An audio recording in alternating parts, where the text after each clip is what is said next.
அல்லேலூயா. சரி, இந்த வாரம் அதாவது இந்த தடவை தலைப்பு வந்து பலின்னு சொல்லியிருக்கிறாங்க. சரிங்களா? நான் தான் யோசித்தேன், உயிர்த்தெழுந்த அன்று உயிர்த்தெழுந்த இயேசு அப்படின்னு சொல்லி பேசணும். ஆனால் குட் ஃப்ரைடேக்கு பலின்னா கரெக்டான ஒரு தலைப்பாக இருக்கும். ஆனால் பலின்ற தலைப்பில் நான் தான் யோசித்தேன், இன்றைக்கு பலியானவர் உயிரோடு எந்திரிச்சிட்டாரு.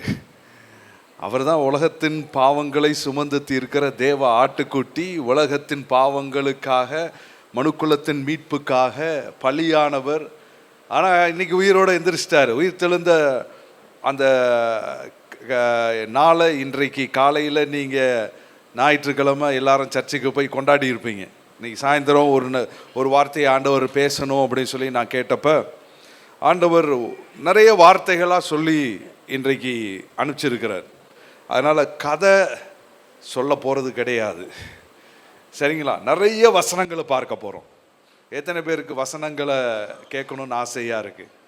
அவ்வளோதான். நான் வசனங்களாக உங்களுக்கு சொல்லிகிட்டே போகிறேன். ஒரு சில காரியங்களை சொல்லிகிட்டே போகிறேன். அவ்வளோதான். பாருங்கள், அந்த ஒரு வசனத்தை இப்போ எடுப்போம். எபிரேயருக்கு எழுதின நிருபம். ஆண்டவர் அந்த பலியும் அதே நேரத்தில் அந்த பலி இன்றைக்கு மண்ணோடு மண்ணாக மக்கி போய் இன்றைக்கு இல்லாதவராக அவர் இல்லை, அவர் உயிர் தெழுந்தார் என்பதையும் காண்பிக்கிற ஒரு சில வசனங்களை அப்படியே நம்ம பார்த்துட்டே போகிறோம். ஆனால் நிறைய வசனங்களை நம்ம தியானிக்க போகிறோம். வேகமாக எடுத்தவங்க யாராவது வாசிங்க. எபிரேயருக்கு எழுதின நிருபம் 13வது அதிகாரம் 20வது வசனம். எபிரேயர் 13. நித்திய உடன்படிக்கையின் இரத்தத்தினாலே, நித்திய உடன்படிக்கையின் இரத்தத்தினாலே ஆடுகளுடைய பெரிய மேய்ப்பரான நம்முடைய கர்த்தராகிய இயேசுவை மரித்தோரிலிருந்து ஏறி வர பண்ணின சமாதானத்தின் தேவன். சரிங்களா? சரி, எல்லாரும் நல்லா கவனிங்க. அதாவது இந்த வசனங்கள்லாம் ரொம்ப டஃப்பான வசனம். இப்போ அவங்க அங்கே எல்லாம் பண்ணிக்கிட்டே இருக்கட்டும். சரிங்களா? அந்த வசனத்தை கவனிக்கலைன்னா நான் கடைசியில் சொல்கிறது புரிய போகிறதே கிடையாது. ஏன்னா இது வெறும் இன்றைக்கு நிறைய வசனங்கள் தான் நான் உங்களோடு பேச போகிறேன். அதனால் அந்த வசனங்களை நீங்கள் ஃபாலோ பண்ணிட்டே வந்தீங்கன்னா அந்த வசனத்தை நம்ம அறிந்து கொள்வோம். அந்த வசனம் தான் நம்மளை விடுதலை ஆக்கும். ஆமென். சரிங்களா? இப்போ கவனிங்க. அந்த வசனம் எப்படி போட்டிருக்கு அப்படின்னு கேட்டிங்கன்னா, நித்திய உடன்படிக்கையின் இரத்தத்தினாலே ஆடுகளுடைய பெரிய மெய்ப்பரான நம்முடைய கர்த்தராகிய இயேசுவை மரித்தோரிலிருந்து ஏறி வர பண்ணின சமாதானத்தின் தேவன். எல்லாரும் என் கூட சேர்ந்து சொல்றீங்களா? நான் ஆண்டவர்கிட்ட கேட்டேன், ஆண்டவரே சிம்பிளாக ஒரு மெசேஜை சொல்லிட்டு அப்படியே போயிட்டா நல்லா இருக்கும் ஆண்டவரே, ஒரு சிம்பிளாக ஒரு செய்தியை கொடுங்க ஆண்டவரே. என்ன போன தடவை வந்திருந்தப்போ பார்த்தீங்கன்னா உடன்படிக்கையை பற்றி தான் பேசினேன்.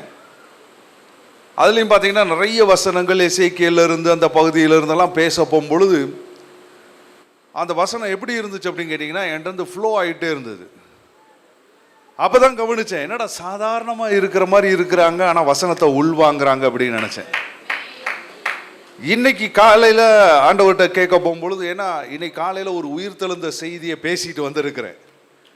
ஆனால் இன்னைக்கு வந்துட்டு இந்த பலியை பற்றி பேசணும் அப்படின்னு சொல்லும் பொழுது வசனங்களாக கொடுத்த உடனே நான் நினச்சேன், வசனம்னாலே சர்ச்சில் உள்ளவங்களுக்கு விசனமாக இருக்குமே, ஏதாவது ஒரு 2 கதையை சொல்லி உற்சாகப்படுத்திட்டு அப்படி சொன்னோம்னா நல்லா இருக்குமே. ஆண்டவரே வசனமாக கொடுக்குறீங்க, அதுவும் வசனத்தில் என்ன அப்படின்னு கேட்டிங்கன்னா கொஞ்சம் நிறைய வார்த்தைகள் அப்படின்னு சொல்லும்போது வசனமாக கொடுத்துட்டு போனார்னு வச்சுக்கோங்களேன், நமக்கு கொஞ்சம் நேரத்தில் கொஞ்சம் போர் அடித்தாலும் அடிச்சிடலாம். ஆனால் நிச்சயமாக நான் நம்புகிறேன், கர்த்தர் கொடுத்தாருன்னு சொன்னால் அந்த வசனத்தை குறித்த ஒரு தாகமுள்ள ஒரு மக்கள் நீங்கள். ஹல்லேலூயா, ஆமென். ஸோ வசனத்தை கேட்கும் பொழுது விடுதலை உண்டாகும். இப்போ எல்லாரும் சேர்ந்து நம்ம சொல்லுவோமா? நான் சொல்ல என் பின்னாடி சொல்லுங்க. நித்திய உடன்படிக்கையின் இரத்தத்தினாலே ஆடுகளுடைய பெரிய மெய்ப்பரான நம்முடைய கர்த்தராகிய இயேசுவை மரித்தோரிலிருந்து ஏறி வர பண்ணின சமாதானத்தின் தேவன். ஆமென். அடுத்து அப்படியே கொண்டு போறார். இயேசு கிறிஸ்துவை கொண்டு தமக்கு முன்பாக பிரியமானதை உங்களில் நடப்பித்து நீங்கள் தம்முடைய சித்தத்தின்படி செய்ய உங்களை சகலவித நற்கிரியைகளிலும் பொருந்தினவர்களாக்குவாராக. அவருக்கே என்றென்றைக்கும் மகிமை உண்டாவதாக. ஆமேன் அப்படின்னு சொல்றார். சரிங்களா? இப்போ இந்த வசனத்தை மாத்திரம் நான் எப்படி வாசிக்கிறேன் அப்படின்னு கேட்டீங்கன்னா, தேவனுக்கு கொடுக்கப்பட்ட ஒரு பெரிய டைட்டில் இதுவாகத்தான் இருக்கும். ஆமென். தேவனுக்கு கொடுக்கப்பட்ட ஒரு பெரிய ஒரு டைட்டில் தான் இந்த வசனமாய் நான் பார்க்கிறேன். ஒரு பெரிய அடைமொழி அங்க தேவனுக்கு கொடுக்கப்பட்டு இருக்கிறது. அவ்வளோ பெரிய டைட்டில் நான் இதுவரைக்கும் பார்த்துருக்கேனான்னு எனக்கு தெரியல. ஏன்னா தேவன் அப்படின்னு சொல்லும் பொழுது சில நேரத்தில் என்ன பண்ணுவாங்க அப்படின்னு கேட்டிங்கன்னா, சர்வ வல்லமையுள்ள தேவன் அப்படின்வாங்க.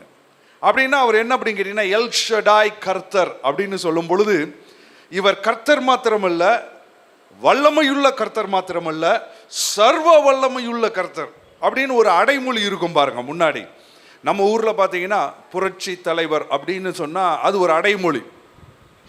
அப்புறம் ஒரு பேரை சொல்லுவாங்க. டாக்டர் கலைஞர் அப்படின்னு சொன்னால் அதுக்கப்புறம் ஒரு பேரை சொல்லுவாங்க. அதெல்லாம் ஒரு அடைமொழி பாருங்க. ஒவ்வொருத்தருக்கும் கொடுக்கப்பட்ட பெருந்தலைவர் அப்படின்னா அதுக்கப்புறம் ஒரு காரியம் இருக்கும். இங்க தேவனுக்கு கொடுக்கப்பட்ட நிறைய வசனங்கள் எடுக்கலாம். ஆனால் இதுல பெரிய லாங்கா இருக்கு பாருங்க. தேவனை குறித்து சொல்லும் பொழுது நான் தான் பார்த்தேன், அங்க சமாதானத்தின் தேவன் அப்படின்னு சொல்லி இருந்திருக்கலாம். அதை நான் அப்படி பிரிச்சேன். தேவன் அப்படின்னு ஆரம்பிச்சிருக்கலாம் அந்த 20வது வசனத்தை. ஆனா தேவன் மாத்திரம் சொல்லல. சரி, கொஞ்சம் ஒரு வார்த்தை முன்னாடி போய் பார்த்தோம்னா எப்படி போட்டிருக்குன்னா, சமாதானத்தின் தேவன் அப்படின்னு சொல்லியிருக்கலாம். ஆனா சமாதானத்தின் தேவன் மாத்திரம் சொல்லல. தேவனை குறித்து இன்னும் ஒரு அதுக்கு முன்னாடி ஒரு 5 வார்த்தைகள் போவோமே. 5 வார்த்தைகள் போனா, நம்முடைய கர்த்தராகிய இயேசுவை மரித்தோரிலிருந்து ஏறி வர பண்ணின சமாதானத்தின் தேவன். இந்த தேவன் எப்படிப்பட்ட தேவன்? நம்முடைய கர்த்தராகிய இயேசுவை மரித்தோரிலிருந்து ஏறி வர பண்ணின சமாதானத்தின் தேவன். ஒரு பெரிய டைட்டில்.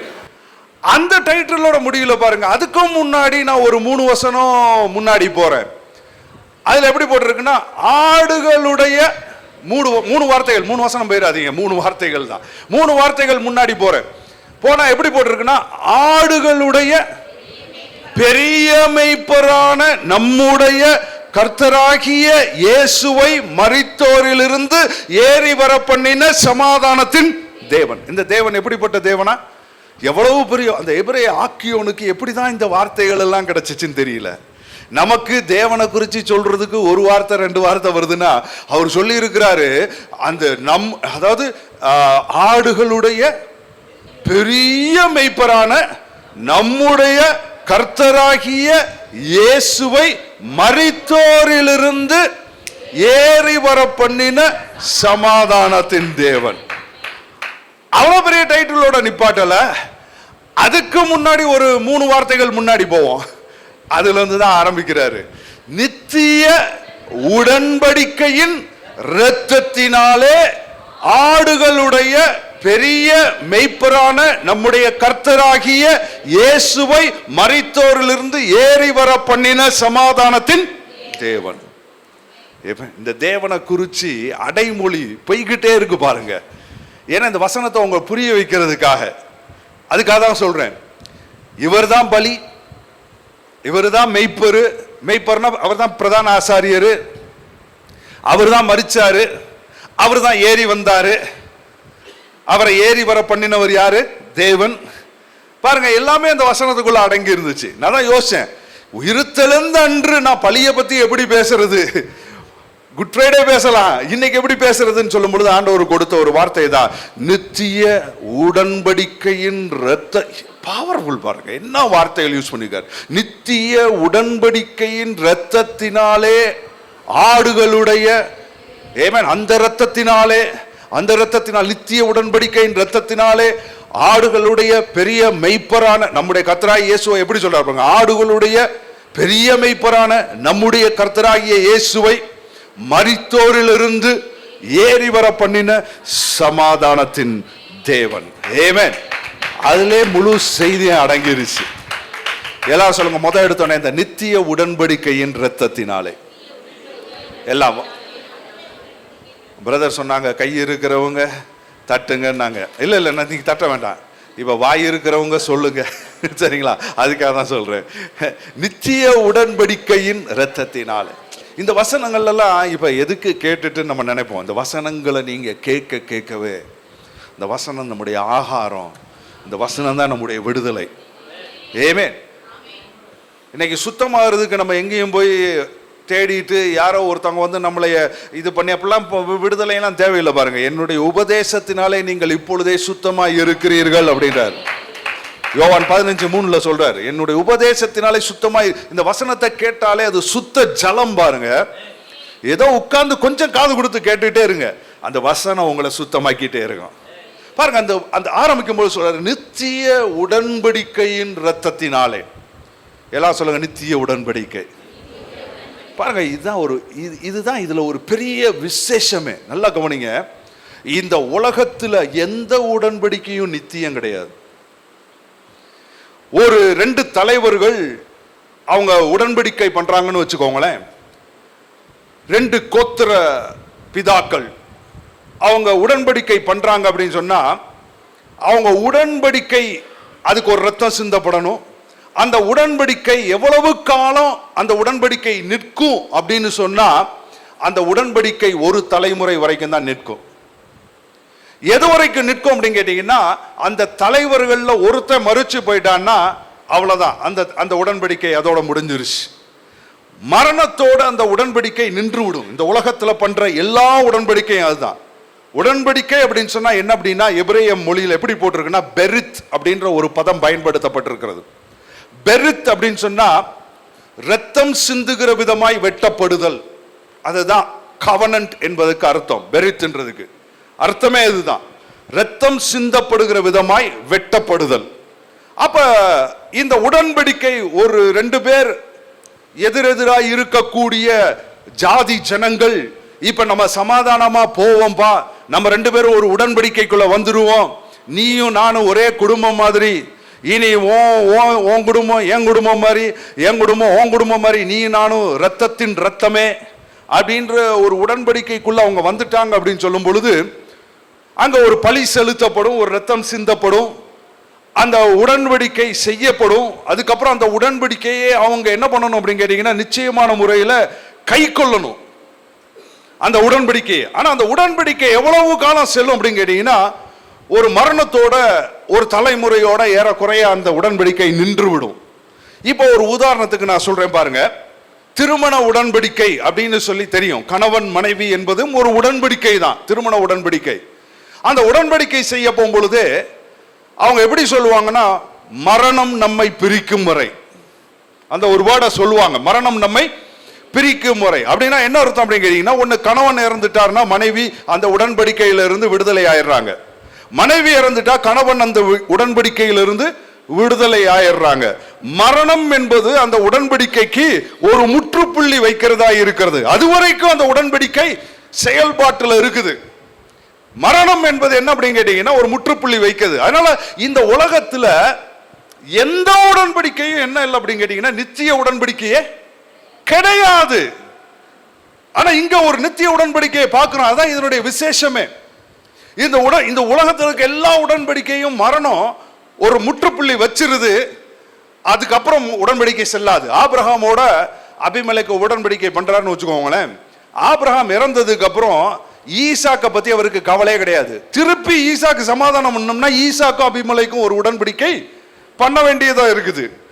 ஏன்னா உன் அப்பனோட தான் நான் உடன்படிக்கை பண்ணேன், உன் கூட கிடையாது.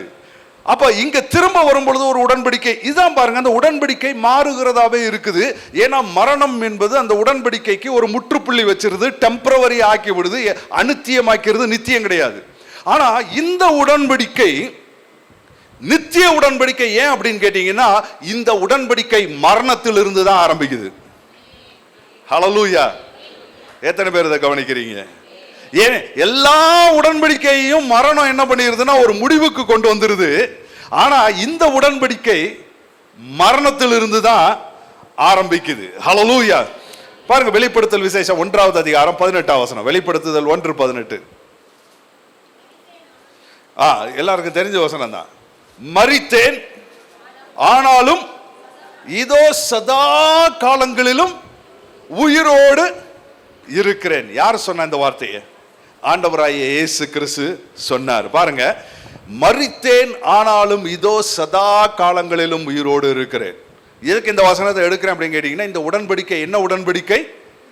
நித்திய உடன்படிக்கை. நித்திய உடன்படிக்கைன்னு சொல்லும் பொழுது ஆண்டவராகிய இயேசு மரித்தேன்னு மாத்திரம் சொல்ல, உயிரோடு எந்திரிச்சேன்னு சொல்லல. ஏன்னா வேத புத்தகத்துல பாத்தீங்கன்னா மரித்து உயிரோடு எழுந்தவர்கள் ஏறக்குறைய நெருக்கி 10 பேர்கிட்ட இருப்பாங்க. ஆனா அந்த 10 பேரும் பார்த்தோம்னா திரும்பவும் மரிப்பதற்காகவே தான் உயிரோடு எந்திரிச்சு அந்த மாதிரி இருக்கு. மரித்து உயிரோடு எழுந்து ஆனா சதா காலங்களிலும் உயிரோடு இருக்கிறவர் ஒரே ஒருவர், அவர் பெயர் இயேசு. அவர் உயிரோடு எழுந்திருக்கவில்லைன்னு சொன்னா இந்த உடன்படிக்கை நித்திய உடன்படிக்கையாய் இருக்கவே முடியாது. ஆமென். அப்ப அவர் மரிச்சவர் உயிரோடு எந்திரிச்சாரு. அவர் உயிர் தெழுதல் தான் என்ன ஆயிருச்சு அப்படின்னு கேட்டீங்கன்னா இந்த உடன்படிக்கையை நித்திய உடன்படிக்கையாய் மாற்றிருச்சு. அவர் உயிரோடு எந்திரிச்சது மாத்திரம் அல்ல, சதா காலங்களிலும் உயிரோடு இருக்கிறார். எத்தனை பேர் ஆமேன்னு சொல்றீங்க? ஹல்லேலூயா. கவனிச்சிங்களா? ஆமென். எத்தனை பேர் அவர் உயிரோடு எழுந்திருந்தாருன்றது சந்தோஷமா பாக்குறீங்க? நல்லா தெரிஞ்சுக்கோங்க, நித்திய உடன்படிக்கைன்னா யாரோடைய பண்ண உடன்படிக்கை, யாரோடைய பண்ண உடன்படிக்கை இல்லை. இன்னைக்கு ஏன் மேல என்னோட பண்ணின உடன்படிக்கை தான். அப்ப அவர் என்னை ஆசீர்வதிக்கிறாருன்னு சொன்னா அந்த ஆசீர்வாதத்தை யாராலையும் இனி திருப்பவே முடியாது. அந்த உடன்படிக்கை அவர் பண்ணிட்டாரு, சீல் பண்ணிட்டாரு அப்படின்னு சொன்னா அது மாறாத உடன்படிக்கையா மாறிடுச்சு. இன்னைக்கு தேவனுடைய பிரியத்திலிருந்து என்னை யாருமே பிரிக்க முடியாது. அவருடைய செல்ல பிள்ளைனா செல்ல மகள், செல்ல மகன். ஏன் அப்படின்னு கேட்டீங்கன்னா இந்த உடன்படிக்கை நித்தியமான ஒரு உடன்படிக்கை. ஹல்லேலூயா.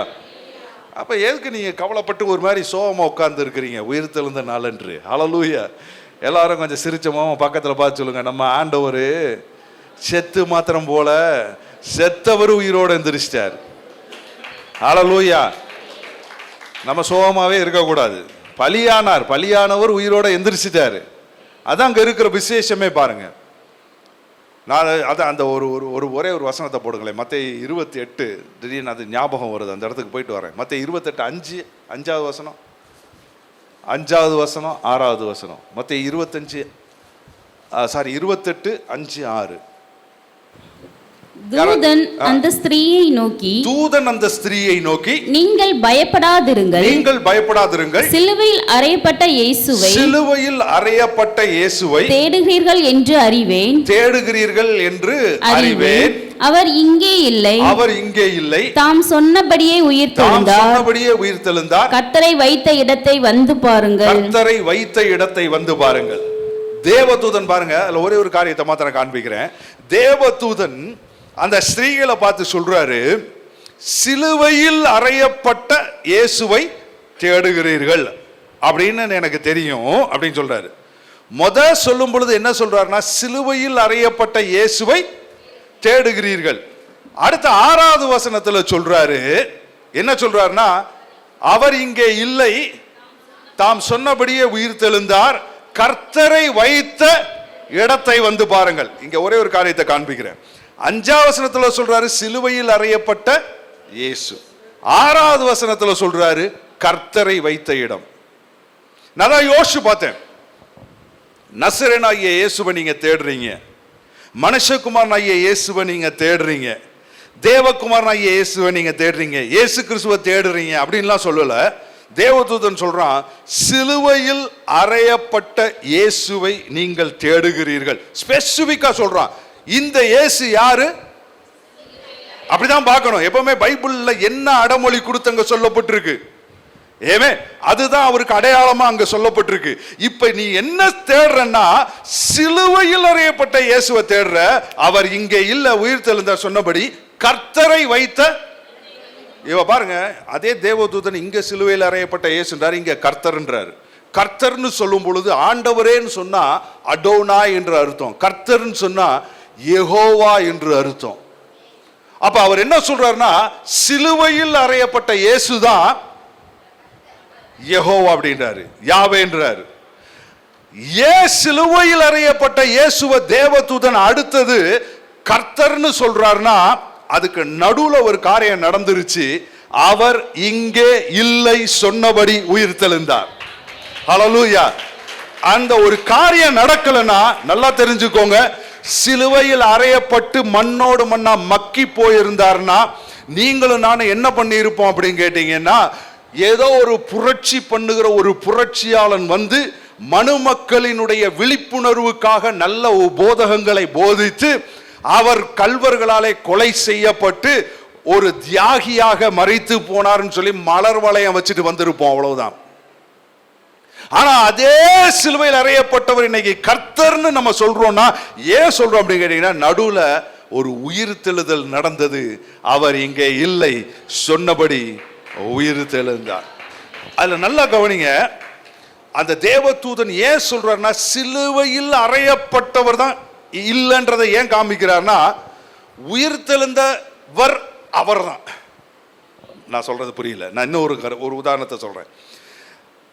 தோமையார் எத்தனை பேருக்கு தெரியும்? தோமா தெரிஞ்சவங்க மாத்திரம் ஒரு கையை தூக்கி காமிங்க. தோமா எல்லாருக்குமே தெரியும். இந்த பாரம்பரியமா நம்ம ஒரு கிறிஸ்தவ சபையில இருந்திருந்தோம் வச்சுக்கோங்களேன், எப்படி நமக்கு தெரியும்னா, ஒரு பேரே சந்தேக தோமையார். நம்ம வீட்டில் என்ன அப்படின்னு கேட்டிங்கன்னா, நைட்டில் படுத்தப்போ என் மனைவிட்ட நான் சொல்லுவேன், ஏமா அந்த கதவை பூட்டிட்டியா அப்படின்னு கேட்பேன்.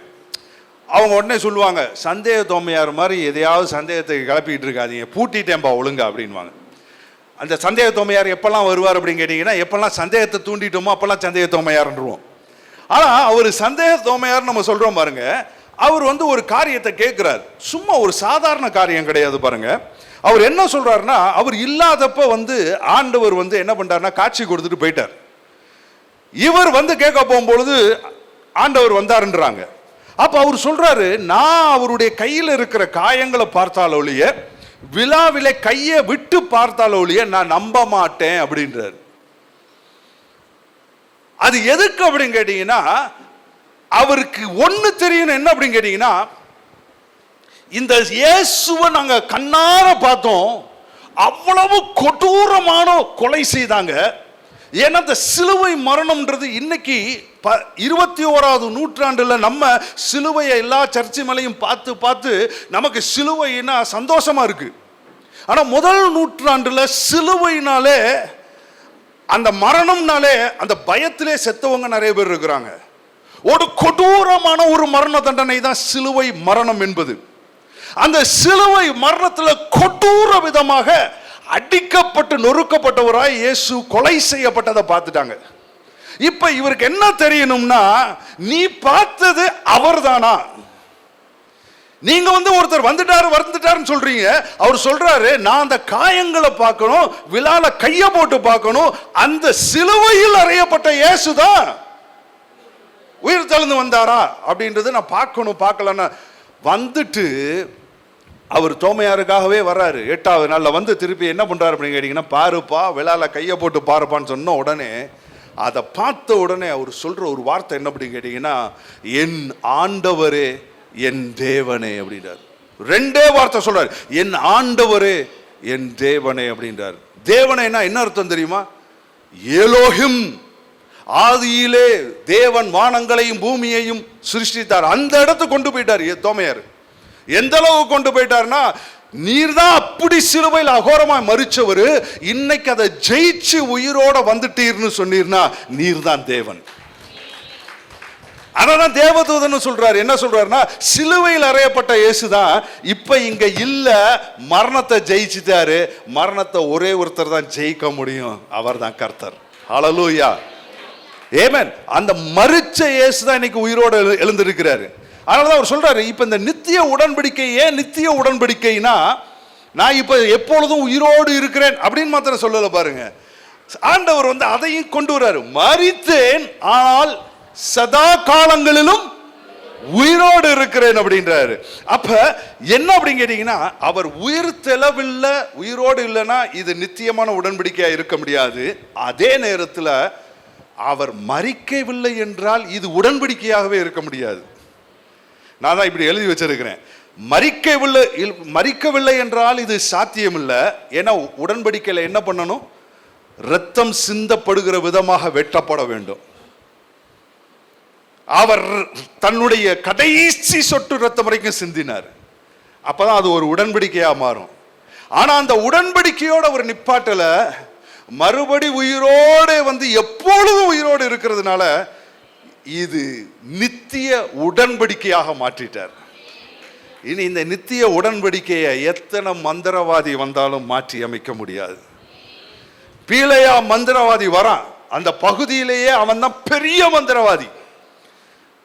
அந்த ராஜா பாலாக்கு என்கிற ராஜா என்ன பண்றாருன்னா கூப்பிட்டு சாபத்தை போடுறதுக்காக அந்த ஜனங்கள் மேல ஒரு பெரிய மந்திரவாதியை கூட்டிட்டு வர்றாரு. அவன் அந்த கிழக்கத்திய பகுதிகளெல்லாம் பெரிய ஒரு அவர் தீர்க்கதரிசின்னு சொல்றாங்க, மந்திரவாதின்னு சொல்றாங்க.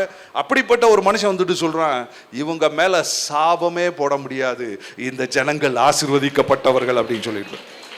ஆட்டுக்குட்டியின் இரத்தத்தினால கழுவப்பட்ட அந்த ஆட்டுக்குட்டியின் இரத்தத்தினால செய்யப்பட்ட ஒரு உடன்படிக்கையில் இருக்கிற ஜனங்கள் மேலேயே சாபத்தை போட முடியலன்னா, இன்னைக்கு தேவ பிள்ளைகள் உங்களுக்கு எனக்கு ஆணித்தரமா இந்த வார்த்தை உள்ளுக்குள்ள போயிடணும்.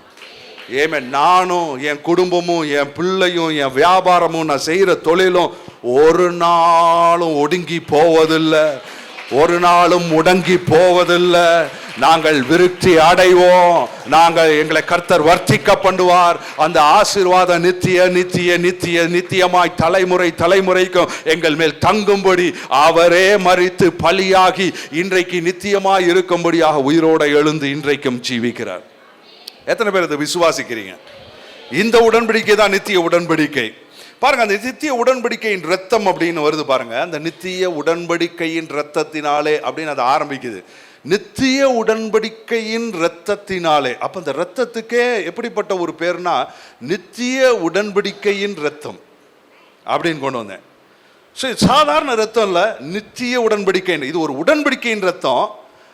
அந்த உடன்படிக்கையின் ரத்தத்துல இன்னொரு வார்த்தையை சேர்க்கிறார், நித்திய உடன்படிக்கையின் ரத்தம். அதை ரெண்டா பிரிச்சேன். அது நித்திய உடன்படிக்கைனா அந்த ரத்தமும் என்னவா தான் இருக்கணும்? நித்திய ரத்தமா தான் இருக்கணும். நான் அப்படிதான் பிரிச்சு வச்சேன்.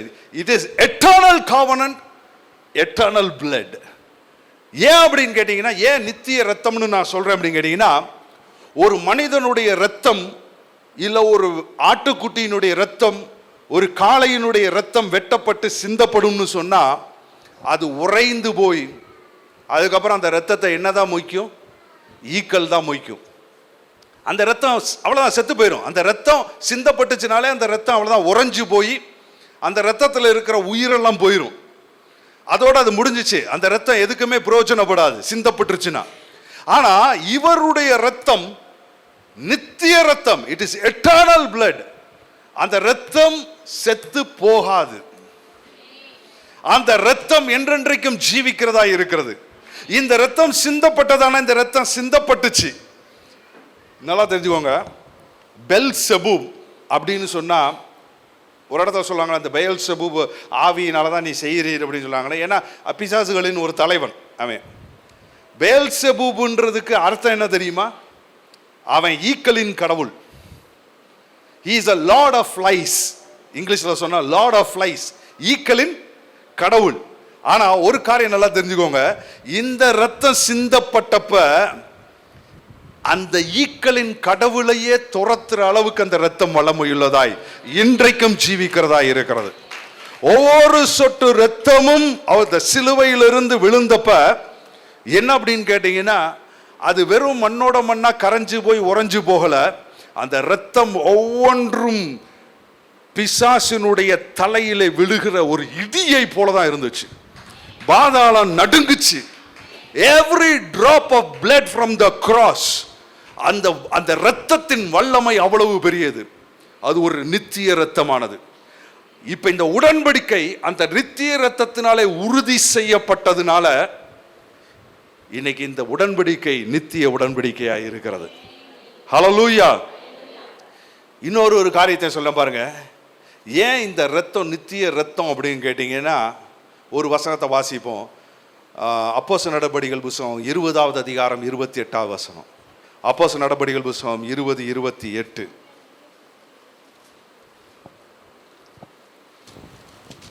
நான் ஏற்கனவே சொல்லிட்டேன், நிறைய வசனங்களை பார்க்க போறோம். அவர்கள் இதை கேட்டு அவர்கள் அப்போஸ்தலர் 20:28 ஆகையால் உங்களை குறித்து தேவன் தம்முடைய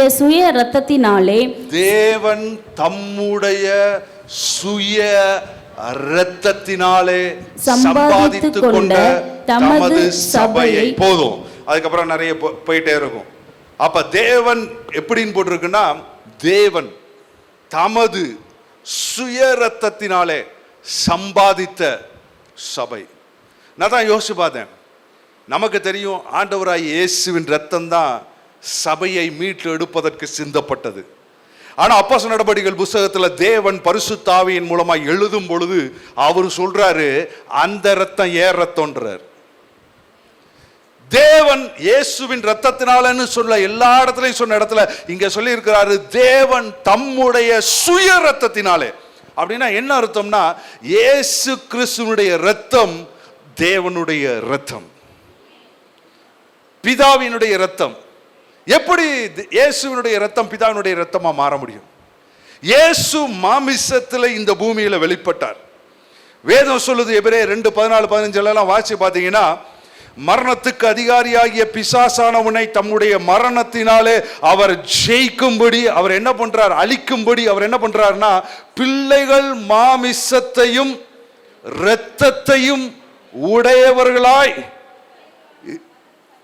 அது வாசிங்க, அவர்கள் உடையவர்களாய் இருக்கிறது போல, அவங்க எப்படி மாமிசத்தையும் இரத்தத்தையும் உடையவர்களாய் இருக்கிறாங்களோ அதே போல, எல்லாம் சொல்லுங்க, அதே போல. அந்த வசனத்தை நான் நிறுத்த போகும்பொழுது நல்லா கவனிங்க, அதை நீங்க யோசிக்கணுன்றதுக்காக தான் நிறுத்தினேன். இந்த வசனங்களெல்லாம் நம்ம வேகமாக வாசிச்சுட்டு போறதுனால என்ன அப்படின்னு கேட்டீங்கன்னா, நம்ம அப்படியே இருந்துருவோம். வசனத்தினுடைய அந்த சாராம்சத்தை பாருங்க. பிள்ளைகள் மாமிசத்தையும் இரத்தத்தையும் உடையவர்களாக இருக்க, நீங்க தான் பிள்ளைங்க. எப்படி இருக்கிறீங்க? மாமிசம் இரத்தம் உடையவர்களாய் இருக்கிறது இருக்க, அவரும் யாரு? அவரும் அவர்களை போல. அவர் ஒரு விசேஷமான, வேண்டாம் வேண்டாம் எனக்கு வேண்டாம் வேண்டாம், அது காத்து இதில் அடிச்சிச்சுன்னா ஒரு மாதிரி சவுண்டு வரும், இருக்கட்டும் அப்படியே இருக்கு. அவரும், எல்லாரும் சொல்லுங்க, அவர்களை போல. ஒரு சூப்பர்மேன் பாடியில வரல, அப்படியே புல்லட்ல டுப்புன்னு அடிச்சா அப்படியே போய் புல்லட் கீழே விழுந்துரும் சூப்பர்மேனுக்கு. பிள்ளைகளை போல, அவர்களை போல. அவர் மாமிசத்துல வந்தார், அவர் மானிடனாய் வந்தாருன்னா நம்மளை போலவே மாமிசத்தையும் இரத்தத்தையும் உடையவர் ஆனார். நான் அந்த போல தான் ரொம்ப பார்க்க விரும்புறேன். உங்களையும் என்னையும் போல அவர் அதே அடையாளத்தை எடுத்துக்கொண்டு அவர் இந்த பூமியில வராரு. என்ன பண்றாருன்னா, மரணத்துக்கு அதிகாரியாகிய பிசாசானவனை தமது மரணத்தினாலே அழிக்கும்படிக்கு, மரண பயத்தினாலே ஜீவகாலம் எல்லாம் அடிமைத்தனத்திற்குள்ளானவர்களை விடுதலை பண்ணும்படி அப்படி ஆனார்னு போட்டிருக்கு. இப்ப கவனிங்க, அப்படிப்பட்ட ரத்தத்துல அந்த ரத்தத்துல தான் ரத்தத்தை இவர் சிந்துறாரு. அப்ப அந்த ரத்தத்தை தேவன் சொல்றாரு, அந்த ரத்தத்தை வச்சுதான் அவர் சம்பாதிக்கிறார். ஏன்னா அந்த ரத்தத்துல என்ன இல்ல? பாவம் இல்ல. பாவம் இல்லாத அந்த பரிசுத்த ரத்தம் சிந்தப்படுது. ஆனா அத பிதா சொல்றாரு, தேவன் தம்முடைய சுய ரத்தத்தினாலே சம்பாதித்த சபைன்றாரு. எப்படி இயேசுனுடைய ரத்தமும் பிதாவினுடைய ரத்தம் ஒன்னாயிருச்சுன்னா, ஒரே ஒரு வசனத்தை காண்பிக்க விரும்புறேன். எபிரேயர் 9:14. எபிரேயர் 9:14. எல்லாம் எபிரேயர்ல இருந்தே நிறைய வசனங்களை நீ கொடுத்தாரு. அந்த வசனத்தை வாசிங்க சத்தமா. நித்திய ஆவியினாலே. எல்லாரும் சொல்லுங்க நித்திய. இன்னைக்கு மெசேஜே நிறைய நித்திய தான் வந்துச்சு. நித்திய உடன்படிக்கை, நித்திய ரத்தம், நித்திய ஆவி, ஏவன் எல்லாமே எட்டர்னல், அழியாமை, அழிவில்லாமை, முடிவில்லாமை, நித்தியம். ஏவன் இதுதான் நம்முடைய காரியமா இருக்குது. எத்தனை பேர் நித்திய நம்பிக்கையோட இங்க உட்கார்ந்து இருக்கிறீங்க? பார்த்தா அப்படி தெரியலையே. ஒரு அல்லேலூயா சத்தமா சொல்லுவோம். ஹல்லேலூயா. நித்திய நம்பிக்கை இருக்குதா? நம்ம டெம்போரலே கிடையாது பாருங்க. நித்திய நம்பிக்கை. அப்படி ஒரு காரியத்தை அவர் செஞ்சு வச்சுட்டு போயிட்டார். அவர் பலியானார், அவர் மரிச்சார், அடக்கம் பண்ணப்பட்டார், உயிரோடு எந்திரிச்சான சாதாரண காரியம் இல்லை. நித்திய ஆவியினாலே தம்மை தாமே பழுதற்ற பலியாக தேவனுக்கு ஒப்பு கொடுத்த. அவர் பழுதற்ற பலியாக ஏன் இருந்தார்னா நித்திய ஆவியினால. அந்த நித்திய ஆவியினால பழுதற்ற பலியாக தேவனுக்கு ஒப்பு கொடுத்தார்னா அவர் தேவன்கிட்ட கொண்டு போனதே என்ன தெரியுமா? அவருடைய இரத்தம். அந்த பழுதற்ற பலி, அந்த பழுதற்ற இரத்தத்தை அவர் எப்படி கொண்டு போக முடிஞ்சிச்சுன்னா நித்திய ஆவியினால. எல்லாரும் சொல்லுங்க, நித்திய ஆவியினால. அந்த நித்திய ஆவி தான் என்ன ஆயிடுச்சு அப்படின்னு கேட்டீங்கன்னா, because of the eternal spirit என்ன ஆயிடுச்சுன்னா இவருடைய இரத்தம் அவருடைய இரத்தமும் கனெக்ட் ஆகிருக்கு. ஏமே சரி, அது ஒரு டீப் சப்ஜெக்ட், சரிங்களா? அதனால் அதோட நான் விடுறேன் அந்த அந்த அந்த பகுதியை. ஆனால் என்ன அப்படின்னு கேட்டிங்கன்னா, பிதா சொல்கிறாரு அது என்னுடைய இரத்தம்ன்றாரு. அதனால் இந்த இரத்தம் என்ன அப்படின்னு கேட்டிங்கன்னா அழியாத ஒரு இரத்தமாக இருக்கிறது. ஏமேன். பிசாசு இன்றைக்கும் பார்த்து பயப்படுகிற ஒரு பலமுள்ள ஆயுதம் என்ன அப்படின்னு கேட்டிங்கன்னா இயேசுவின் இரத்தம். ஹல்லேலூயா. பலமுள்ள ஆயுதம் இந்த இயேசுவின் இரத்தம். ஏன் அப்படின்னு கேட்டிங்கன்னா நிறைய நேரத்தில் அந்த இயேசுவின் இரத்தத்தை நம்ம மறந்துடுறோம். அந்த இரத்தத்தில் வல்லமை இன்னைக்கும் இருக்குது. நல்லா தெரிஞ்சுக்கோங்க, அந்த இரத்தத்தின் வல்லமை பாருங்கள்.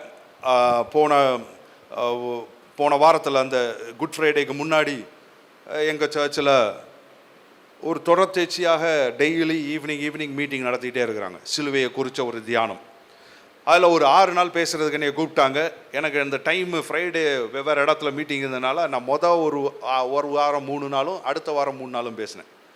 அப்போ பேச போகும்பொழுது தான் என்ன அப்படின்னு கேட்டிங்கன்னா அந்த ரத்தத்தை குறித்தே நானே கொஞ்சம் யோசிக்கிறேன். மறந்துடுறோம்.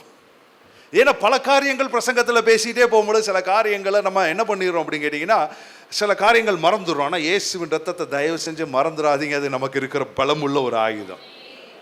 ஏன்னா பார்த்தீங்கன்னா ஏன்னா அதுக்கு முன்னாடி தான் எனக்கு ஒரு சாட்சி இருந்துச்சு. அந்த அந்த அந்த செய்தியை கொடுக்கறதுக்கு முன்னாடி என்னோட நண்பர் ஒருத்தர் என்னை பார்க்க வந்தார். காலையில் 2 பேரும் நின்று பேசிகிட்டு இருக்கிறோம். ஏன்னா என் வீட்டில் ஒரு சின்ன வேலைகள்லாம் இருந்துச்சு. அவர் தான் எனக்கு காரியங்களை செஞ்சிகிட்டு இருந்தார். அவரும் சர்ச்சில் உள்ள ஒரு நல்ல விசுவாசி நண்பர் தான்.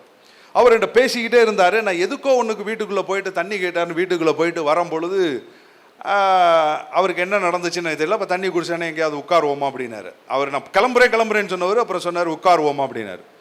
உட்காந்துட்டே இருந்தவர் கொஞ்ச நேரம் கழிச்சு சொன்னார், அண்ணே நான் கிளம்புறேனே எனக்கு ஷோம் பண்ணுங்க அப்படின்னாரு. ஏன்னா அது வித்தியாசமாக இருக்குது, இருங்க கொஞ்ச நேரம் கழிச்சு போவோம். ஒன்றும் இல்லையே, எனக்கு இன்றைக்கி ஒன்றும் மீட்டிங் கிடையாது, நீங்களும் இப்போ தான் வந்துருக்கிறீங்க, பேசிட்டு போவோம்னு. இல்லைண்ணே நான் கிளம்புறேன், ஜோம் பண்ணுங்க எனக்கு அப்படின்னு. ஏன்னா எப்போவுமே ஜோம் பண்ணுங்கன்னு சொல்ல மாட்டார், இன்றைக்கி என்ன ஜோம் பண்ண சொல்கிறாரு அப்படின்னு சொல்லிட்டு நான் ஜோம் பண்ணுறேன். ஜோம் பண்ண போகும்பொழுதே திடீர்னு ஏதோ ஒரு விதத்தில் திடீர்னு அவருடைய சரீரத்துக்காக சுகத்துக்காக எதிரான யுத்தங்கள் அதையெல்லாம் நீங்கி போகட்டும் அப்படின்லாம் ஜோம் பண்ணுறேன். நான் யோசிக்கிறேன், இவர் என்ன இருக்குது நல்லா ஜம்முன்னு தான் உட்கார்ந்து இருக்கிறாரு, இவருக்கு போய் எதுக்கு நான் ஒரு விடுதலைக்காக ஜெபம் பண்ணிட்டு இருக்கிறேன் அப்படின்னு சொல்லிட்டு நான் யோசிக்கிறேன். அது சொன்ன உடனே அவர் சொன்னார் முடிச்சதுக்கப்புறம், அண்ணே நீங்கள் ஜெபம் பண்ணப்போ நீங்கள் இந்த ஜெபம் பண்ணீங்க பார்த்தீங்களா, இந்த தலையிலிருந்து இப்படியே எனக்கு அப்படியே ஒன்று ரிலீஸ் ஆகி போச்சுனே அப்படின்னார். அவர் சொன்னார் இங்கே வந்ததுக்கப்புறம் திடீர்னு நான் அங்கே நின்றுட்டு இருந்தேன். ஏன்னா அவர் கார் மேலே அப்படி சாஞ்சிட்டே எங்கூட பேசிக்கிட்டு இருக்கிறார். அவர் சொல்கிறாரு ஏதோ என்னை தள்ளுற மாதிரி தலை சுற்றுற மாதிரி அப்படியே ஒரு மாதிரி இருந்தது, வாமிட் வர மாதிரி இருந்தது, ஒரு மாதிரி இருந்தது. அங்கே போய் நிற்க முடியலன்னே அப்படி தள்ளுது. நீங்கள் தண்ணி கொண்டு வந்தோடனே அதான் சொன்னேன், நான் எங்கேயாவது போய் உட்காருவோமான்னு நினச்சேன். உட்காந்து நீங்கள் எதையோ பேசிக்கிட்டே இருக்கீங்க. உங்களோட பேசிக்கிட்டு இருக்க போகும்பொழுது நான் தான் யோசிச்சுக்கிட்டே இருக்கிறேன், நம்ம இப்போ கீழே உள்ள போகிறோம், அண்ணே நம்மளை எந்த ஹாஸ்பிட்டலில் கூப்பிட்டு போக போகிறாருன்னு தெரியல அப்படின்னு நான் நினச்சிக்கிட்டே இருக்கிறேன் அப்படின்னு சொன்னார். நான் நினச்சேன் இவர் என்னடா எக்ஸ்ட்ராவாக பில்டப் கொடுக்குறாரு, கதை விடுறாரு, நல்லா தானே இருக்கிறாரு ஆள் பார்க்க, இப்படி தான் நினச்சிக்கிட்டே இருந்தேன். எனக்கு அதுக்குள்ளேயும் வீட்டுக்கு போன்னு தோணுது. ஆனால் நல்ல வேலை ஜெபம் பண்ணி விட்டீங்க, எனக்கு ஒரு டெலிவரன்ஸ் ஒரு இது கிடச்சிது. ஏன்னா நான் வீட்டுக்கு போயிருப்பேனான்னு எனக்கு சந்தேகம். பாதி வழியில் வண்டி ஓட்டும் போது விழுந்திருப்பேன். ஏன்னா அப்படி தள்ளுது, ஏன்னே தெரியல. அவருக்கும் அந்த மாதிரி ஒரு அது வரைக்கும் கிடையாது, திடீர் சிம்டம். இவர் சொல்கிற வரைக்கும் எனக்கு புரியல பாருங்கள். அடுத்த நாள் என்ன பண்ணுறேன் அப்படின்னு கேட்டிங்கன்னா, காலையில் அதே மாதிரி ஒரு 7:30 மணிக்கு அந்த பக்கம் அப்படியே நடந்து போயிட்டு அப்படியே ஜெபம்ன்ட்டே இருக்கிறேன். கொஞ்ச நேரம் படிச்சுன்னா என்னையே தள்ளுது. நான் அப்படியே போகிறேன், ஒரு மாதிரி சிம்டம். ஏன்னா இந்த அறிகுறிகள் அடையாளங்கள் அவைகள் நன்றாக தெரிஞ்சுக்கோங்க, அவைகள் வியாதி கிடையாது. அது பிசாசனுடைய மகா பெரிய பொய். நீங்கள் உடனே டாக்டர்கிட்ட போனீங்கன்னா அவங்க உங்கள்கிட்ட இதான் வியாதின்னு சொல்லிடுவாங்க. Not every symptoms are sickness. திரும்பவும் சொல்கிறேன், சிம்டம்ஸ் ஆர் நாட் சிக்னஸ். அப்படி தள்ளுற மாதிரி இருக்கு பாருங்க. வசனத்தை வச்சு அடிக்கிறேன். ஏன்னா எனக்கு வசனங்கள் கொஞ்சம் தெரிஞ்சனால நான் சொல்கிறேன், இல்லை, இந்த அறிகுறிகள் அடையாளங்கள் இந்த சரீரத்தின் மேலே இருக்க முடியாது. இது தேவன் தங்குகிற ஆலயமாக இருக்கிறது. பிசாசின் எந்த கூறுகளுக்கும் அடையாளங்களுக்கும் பலவீனங்களுக்கும் வியாதிக்கும் இங்கே இடம் கிடையாது. நான் எவ்வளவோ சொல்லி போராடுறேன் பாருங்க. நெருக்கி பார்த்தீங்கன்னா ஒரு வாரம் தாண்டிருச்சு, ஒரு வாரம் தாண்டியும் போயிட்டு இருக்கு. ஆனால் யார்கிட்டையுமே நான் சொல்லலை. திடீர்னு எந்திரிச்சா திடீர்னு தலை சுற்றும். அதில் என்ன அப்படின்னு கேட்டிங்கன்னா, பெஸ்ட் பார்ட் என்ன அப்படின்னா, அவர் சொன்னார் பார்த்தீங்களா, எப்போ விழுவேன், எப்போ அண்ணன் என்னை எந்த ஹாஸ்பிட்டலுக்கு கொண்டு போகிறான்னு தெரியல, எனக்கு என்ன நடக்கும்னே தெரியல, அப்படியே கிருன்னு வருது, அப்படியே விழுந்துருவேன்றது அந்த நிலைமையில தான் இருந்தேன் அப்படின்னு சொன்னார் அவர் அதுக்கப்புறம் சரியாயிட்டாரு. ஆனால் எனக்குள்ள அந்த சிம்டம் மாத்திரம் இல்லை, எண்ணங்கள்லையும் தாக்குதல். நல்லா கவனிங்க, நான் இது எதுக்காக இதை சொல்கிறேன்னு தெரியல, இதெல்லாம் மெசேஜில் எடுத்துகிட்டு வரல, வார்த்தை மாத்திரம் தான் பேசணும்னு நினைக்கிறேன். ஏன் இதை சொல்கிறேன் அப்படின்னு கேட்டிங்கன்னா, இது சிலருக்கு யூஸ்ஃபுல்லாக இருக்கும். எத்தனை பேர் ஆமேன் சொல்கிறவங்க மாத்திரம் ஒரு ஆலேலியா சொல்லுங்க. ஏமேன். சில நேரத்தில் நம்ம இங்கே கற்றுக்கிறது தான் நமக்கு வாழ்க்கையில் ஹெல்ப்ஃபுல்லாக இருக்கும். அப்போ வசனத்தை வச்சு அடிக்கிறேன். ஏன்னா வசனம் நமக்கு பட்டயம் பாருங்க, ஒர்க் அவுட் ஆகலை. ஒரு நாள் ஆண்டவர்கிட்ட கேட்குறேன், என்ன ஆண்டவரே இது சரியாக வரமாட்டேன், எப்போவுமே ஜெயிச்சிருவேன், இன்னைக்கு ஜெயிக்க முடியல, இந்த சிம்டம் இருக்குது, இந்த எண்ணங்களும் என்னை தாக்கிட்டே இருக்குது, ஏன்னா எண்ணங்கள் தான் ரொம்ப மோசம். நல்லா நினச்சிக்கோங்க, நீங்கள் நிறைய நேரத்தில் நீங்கள் தான் நினைக்கிறீங்க. இல்லை, நீங்கள் நினைக்கல. எதிரியானவன் ஒருத்தன் இந்த தோல் மேலே உட்காந்துட்டு நம்ம காதில் பேசிக்கிட்டு இருப்பான்.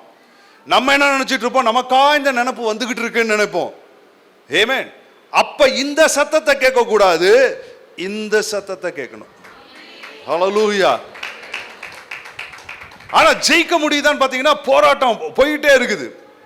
அப்போதான் ஒரு டைமில் ஆண்டவர்கிட்ட கேட்குறேன், ஆண்டவரே என்ன ஆண்டவரே இதை என்னால் ஓவர் கம் பண்ண முடியலையே, என்னதோ ஒரு காரியம் இடிக்குது அப்படின்னு சொல்லும் பொழுது ஆவியானவர் ஒரு காரியத்தை சொன்னார், ட்ரை த பிளட் அப்படின்னார்.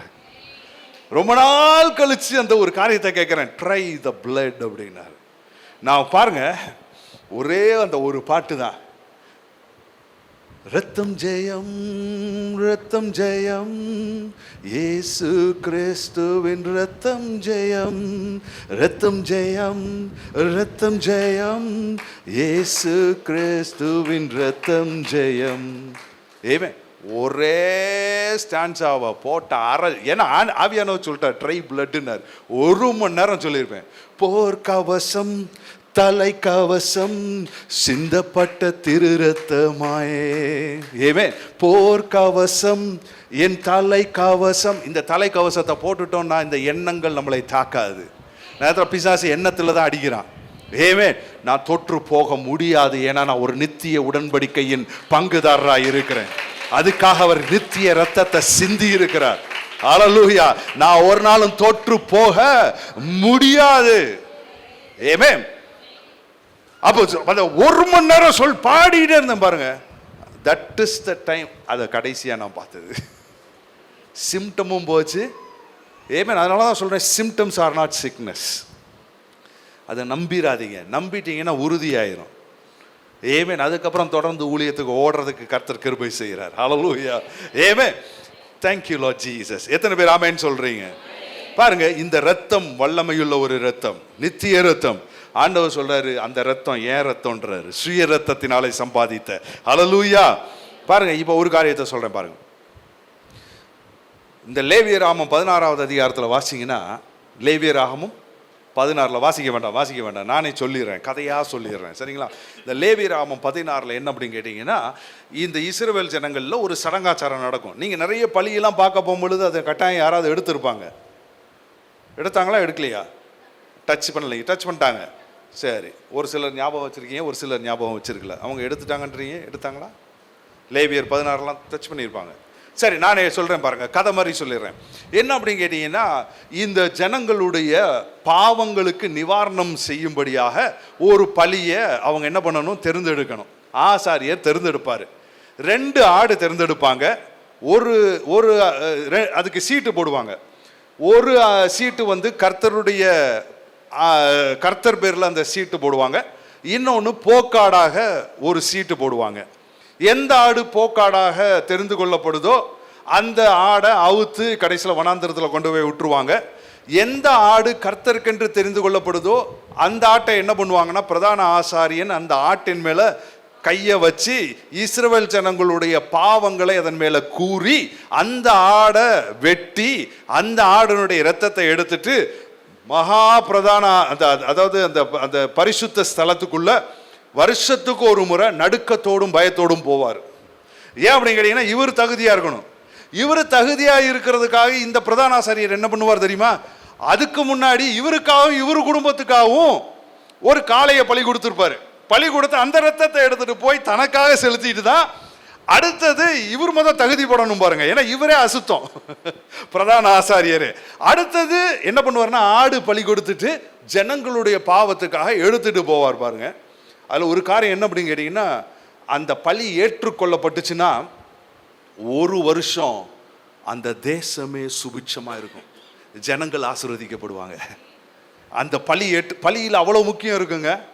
அந்த பலி ஏற்றுக்கொள்ளப்படலை, அந்த பிரதான ஆசாரியன் அங்கேயே செத்து விழுந்துட்டாருன்னு வச்சுக்கோங்களேன், அந்த ஆசீர்வாதம் கடந்து வராது. இப்போ என்ன அப்படின்னா, பலி ஏற்றுக்கொள்ளப்பட்டுச்சுன்னா பாவங்கள் நிவர்த்தி செய்யப்பட்ட உடனே இப்போ என்ன ஆயிடுச்சு அப்படின்னு கேட்டிங்கன்னா, தேவனுடைய ஆசீர்வாதம் அந்த தேசத்தின் மேலே கடந்து வரும். சரியாக மழை பெய்யும், விளைச்சல் பன்மடங்கு அதிகமாக இருக்கும், ஆசீர்வாதம் பெருக்கெடுத்து ஓடும் அந்த தேசத்தின் மேலே. அதனால தான் அவங்க பலி செலுத்துவாங்க. நல்லா கவனிங்க. இப்போ அந்த ஆடை பலி கொடுத்துட்டு அந்த ரத்தத்தை எடுத்துட்டு யார் போகணும்? மகா பரிசுத்த ஸ்தலத்துக்குள்ள ஒருத்தர் எடுத்துட்டு போகணும். இங்க அந்த ஆடு வெட்டப்பட்டுச்சு, செத்த ஆடு இப்ப எங்க இருக்கு? விழுந்து கிடக்குது. அந்த ஆட்டோட ரத்தத்தை யார் எடுத்துட்டு போகணும்? ஏன்னா அது எடுத்துட்டு போக முடியாது. இப்ப இன்னொருத்தர் தான் என்ன பண்ணணும்னா, அந்த ரத்தத்தை பிடிச்சி எடுத்துட்டு இப்ப இன்னொருத்தர் என்ன பண்ணணும்னா, அவர் தேவனுடைய சன்னிதானத்துல கொண்டு போய் அந்த ரத்தத்தை தெளிச்சாதான் இந்த ப்ராசஸே கம்ப்ளீட் ஆகும். ஆனா இங்க என்ன அப்படின்னு கேட்டீங்கன்னா, பலியும் அவர்தான், பிரதான ஆசாரியரும் அவர்தான். இப்ப பலியானவர் செத்தங்க கிடந்தாருன்னா அவர் ரத்தத்தை யாரு பிதாவின் சந்நிதியில கொண்டு போய் சேர்ப்பா? அதனாலதான் என்ன அப்படின்னு கேட்டீங்கன்னா, இவர்தான் பலி, இவர்தான் பிரதான ஆசாரியர்னு சொல்லும் பொழுது இவரே பலியானார், இவரே உயிரோட எந்திரிச்சாரு, பிரதான ஆசாரியராக அந்த ரத்தத்தை எடுத்துட்டு அவரே பிதாவின் சன்னிதானத்துக்கு போனார். அதனால அவர் மரிக்கவும் வேண்டி இருந்தது, உயிர்க்கவும் வேண்டி இருந்தது, ஒரு நித்திய உடன்படிக்கை ஏற்படுத்துகிறவராகவும் அவர் இருந்தார். அந்த வசனத்தை வாசிப்போம் பாருங்க. எபிரேயர்களின் நிருபத்தில் 9வது அதிகாரம் 11-12 வாசிக்கிறேன் பாருங்க. எபிரேயர் 9:11-12. கிறிஸ்துவானவர் வரப்போகிற நன்மைகளுக்குரிய பிரதான ஆசாரியராய் வெளிப்பட்டு கையினால்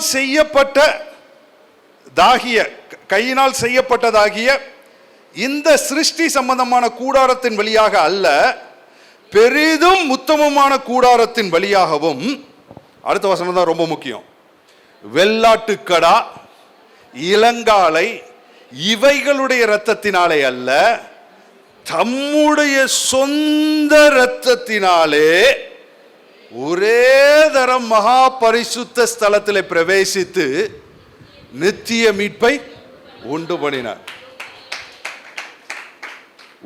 அவருடைய ரத்தம் சிந்தப்பட்டுச்சுன்னா அவர் செத்து போயிட்டாரு. செத்து போயிட்டா எந்த ஆசாரியன் இப்ப தூக்கிட்டு போவாரு? அதுவும் மேன்மையான ஒரு வாசஸ்தலத்துக்கு கொண்டு போறாருன்னு. அது என்ன வாசஸ்தலம் தெரியுமா? நல்லா தெரிஞ்சுக்கோங்க. இயேசுவின் ரத்தம் இந்த பூமியிலே செய்யப்பட்ட அந்த கூடாரத்துக்குள்ள போகல. அந்த வசனத்தை வாசிப்போமே. எபிரேயர் 9வது அதிகாரம் 22-23 வாசிக்கிறேன் பாருங்க. 22, 23, 24 கூட வாசிக்கலாம். இன்னைக்கு வசனமா வாசி பார்ப்போம். 22, 23, 24. நியாயப்பிரமாணத்தின்படி கொஞ்சம் குறைய எல்லாம் இரத்தத்தினாலே சுத்திகரிக்கப்படும், இரத்தம் சிந்துதல் இல்லாமல் மன்னிப்பு உண்டாகாது. 23 வசனம் தான் முக்கியம், கவனிங்க. ஆதலால் பரலோகத்தில் உள்ளவைகளுக்கு சாயலானவைகள். எது பரலோகத்தில் உள்ளவைகளுக்கு சாயலா இருந்துச்சு? யாராவது ஒருத்தர் கரெக்டாக பதில் சொல்றீங்களான்னு பார்ப்போம். பரலோகத்தில் உள்ளவைகளுக்கு சாயலானவைகள்னு போட்டிருக்கு. எது பரலோகத்தில் உள்ளதுக்கு சாயலாய் இங்கே குறிக்கப்பட்டிருக்கு? Very good. நீங்க ஒரு பகுதியை சொல்லிட்டீங்க. மோசே என்ன பண்றாரு அப்படின்னு கேட்டீங்கன்னா, மலை உச்சியில போய் தேவனுடைய கூடாரத்திலிருந்து தேவன் என்ன வரைபடத்தை காண்பிச்சாரோ அதே மாதிரியான ஒரு ஸ்தலத்தை தான் தேவனுக்கு ஆயத்தம் பண்றார். அதை செய்யறதுக்கு பெசலேயல், அகோலியாப் இவங்களுக்கு தேவன் ஞானத்தையும் கொடுக்கிறார். சும்மா ஒரு கூடாரத்தை கட்டல, வெளிப்பிரகாரம், உட்பிரகாரம், மகா பரிசுத்த ஸ்தலம் அவருடைய கற்பனையின் அடிப்படையில் கட்டல, இன்ஜினியர்கிட்ட பிளான் கேட்டு கட்டல. தேவனுடைய கூடாரத்தை தேவன் எப்படி இருக்கணும்னு சொல்றாரு. அதை பரலோகத்தின் சாயலை பார்த்து மோசே தான் என்ன காட்சியை பார்த்தாரோ, எப்படி பார்த்தாரோ அதை பெசலேயல், அகோலியாபுக்கு சொல்றாரு கட்டுறதுக்கு. ஏன்னா ஒவ்வொரு திரைச்சிலையும் இப்படி இருக்கணும், இதனுடைய தூண்கள் இப்படி இருக்கணும், இதை சுத்திகரிக்கிற அந்த பாத்திரம் இப்படி இருக்கணும், குத்துவிளக்கு இப்படி இருக்கணும், எல்லாமே அவர் என்ன பார்த்தாரோ அதை சொல்றாரு. அதன் சாயலாக செய்யப்பட்டதுதான் இந்த பூமியில உள்ள கூடாரம். அது பரலோகத்தில் உள்ளதுக்கு சாயலா செய்யப்பட்டுச்சு. அதை தான் இங்க போட்டிருக்கு. பரலோகத்தில் உள்ளவைகளுக்கு சாயலானவைகள் இப்படிப்பட்ட பலிகளினாலே சுத்திகரிக்கப்பட வேண்டியதா இருந்தது. இந்த பூமியில் உள்ள ஆடு, வெள்ளாட்டு கடா இதனால. அப்ப பரலோகத்தில் உள்ளவைகளோ இவைகளிலும் விசேஷித்த பலிகளாலே சுத்திகரிக்கப்பட வேண்டியதாமே. அப்ப பரலோகத்திலையும் ஒரு சுத்திகரிப்பு அவசியமா இருந்துச்சு. அப்படித்தானே போட்டிருக்கு. பரலோகத்தில் உள்ளவைகளும் சுத்திகரிக்கப்பட வேண்டியது இருந்தது.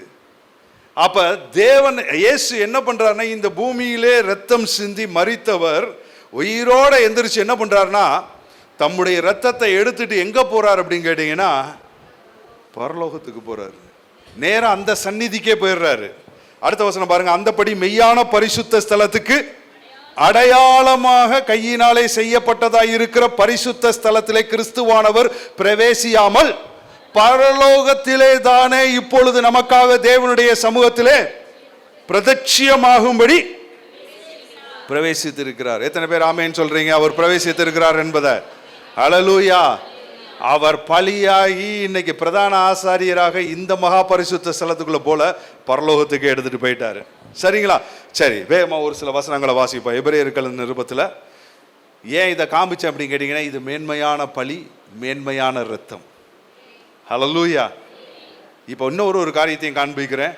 மேன்மையான பிரதான ஆசாரியரும் நமக்கு இருக்கிறார். ஆமென். இப்போ பலின்னு சொல்லிட்டு நீங்க போன வாரம் வரைக்கும் எல்லாம் மெசேஜ் கேட்டுட்டீங்க.